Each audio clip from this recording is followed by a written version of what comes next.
মন দুয়ারি ১ ঘন্টা ৩৫ minute ৪০ second দৈর্ঘ্যের একটি একক নাটক, যা ২০২৫ সালে দেশে মুক্তিপ্রাপ্ত সব নাটকের মধ্যে দর্শকপ্রিয়তার শীর্ষে অবস্থান করছে। আলোচিত এই নাটকটি নির্মাণ করেছেন জাকারিয়া শৌখিন।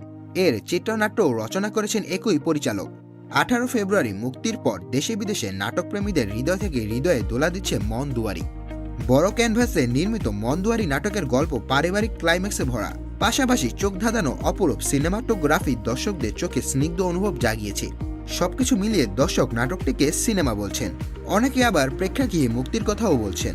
অন্যদিকে কেউ কেউ দ্বিধা প্রকাশ করে বলছেন এটি নাটক নাকি সিনেমা। দর্শকদের এসব প্রতিক্রিয়া নিয়ে কথা বলছেন এ নাটকের পরিচালক জাকারিয়া শৌখিন। তিনি বলেন, আসলে গল্প বলার চেষ্টা করেছি, আমার ভেতরে জন্ম নেওয়া দৃশ্যগুলো ক্যামেরায় ধরেছি। আমি নির্মাণের সময় একবারও ভাবিনি এটি নাটক না সিনেমা, এটি সিনেমা হলে যাবে নাকি ইউটিউবে। জাকিরা শৌখিন আরও বলেন, আমি শুধু চেয়েছি দুচোখ ভরে আমার গল্পটা সাজাতে। এখন দর্শকদের কাছ থেকে সিনেমার মন্তব্য পেয়ে মনে হচ্ছে ভালোবাসা কখনো বিফলে যায় না, কারণ ভিউয়ের কথা না ভেবে গল্পটাকে ভালোবেসে বলার চেষ্টা করেছি। ভবিষ্যতে আরও বড় ক্যানভাসে গল্প বলতে চাই।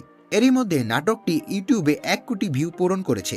সিএমবির ব্যানারে নাটকটি প্রযোজনা করেছেন এস.কে সাহেদ আলী। এ নাটকের প্রধান ৩ চরিত্র রূপায়ণ করেছে দিলারা জামান, জিয়াউর ফারুক অপূর্ব ও নাজনীন নিহা।